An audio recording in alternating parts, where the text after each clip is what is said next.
Young Alice has just received a new toy. A gift from a great aunt she never realized she had. This is a good thing. It gives Alice a place to retreat to on those days, which are every day, when her father falls apart, when he throws punches at her mother. As the family goes to hell, Alice has another family to rely on. The Dollhouse family. Critical Blast, where pop culture gets blasted. The Dollhouse family is the first black label title from DC I've seen that wasn't in a prestige format size. This makes me happy for more than one reason, but mostly because I don't always have to pay the price point necessary for the oversized prestige formatted books. This comic is also what Andy Corey should have been courting to the Vertigo line before it became a corpse so decayed and so desiccated it can't even be used for good fertilizer. Or perhaps Chris Conroy should have been given the editor's position earlier.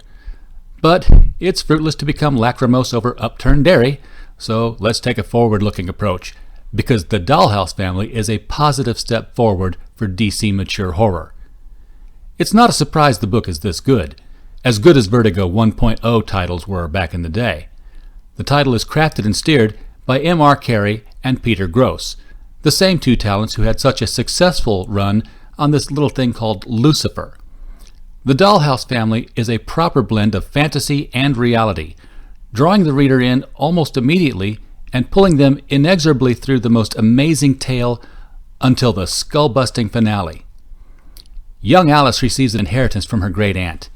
It's an antique dollhouse, done up in exacting detail, with 5 tiny, realistic dolls inside it. Her father thinks they should have it appraised and sold, if it's worth anything, but Alice has already laid claim to it, and it was specifically for her. As the story progresses, Alice is drawn more and more into the world of her dolls, while being completely aware, all the while, that her mother is being physically abused by her father. That's when she discovers the dolls don't just speak to her, but are actually alive, and able to be visited if you speak the right magic words. There's a bizarre history that leads up to why the dollhouse exists, and how it came to be, and it goes back to the dawn of creation and meteoric giants crashing to Earth. It doesn't quite get to connecting to the more recent story arc, Alice's story taking place in the early 1980s, while other bits take place during the early 19th century, but not everything needs to be explained in the first issue, just enough to make the reader come back for the second issue to discover a little bit more. A horrific blend of Coraline and the Indian in the Cupboard, the Dollhouse family is a breakthrough in the comic book horror genre, the likes of which we haven't seen since Jamie Delano kicked off the first issue of Hellblazer. This one is highly recommended. Hi, thanks for stopping by for another Critical Blast video. The internet is a big place, and we know there are lots of other places you could be other than here, and we appreciate you being here immensely.